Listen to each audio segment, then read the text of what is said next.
In the previous video, we have seen the application of modulus function to a quadratic expression which has two positive roots. But in this video, we are going to see the application of modulus function to a quadratic expression which has one positive root and one negative root. In this case, the graph looks a little bit different. Please observe carefully. For example, I have taken the equation y equals to x squared minus 2x minus 3, which is having roots minus 1 and plus 3, which means that this graph cuts x-axis at minus 1, 0 and 3, 0. As you can see in the graph, the right side of the root 3 and the left side of the root minus 1, the entire graph is above x-axis, which means it is always positive.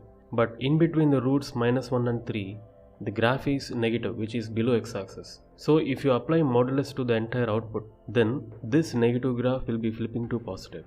We can see the resultant graph in the blue color.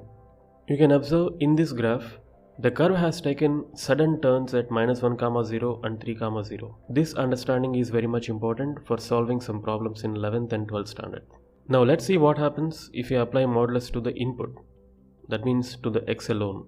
So here I have applied modulus to the x squared and to x also. As x squared is actually positive, so no need to apply any modulus, so that we can write x squared only. As we discussed in the previous video, whatever the output is given by the positive inputs, the same output will be copied to the negative inputs also. So from 0 to infinity, whatever the graph is there, its mirror image will be drawn from minus infinity to 0. You can see the reflection as shown in the green color graph.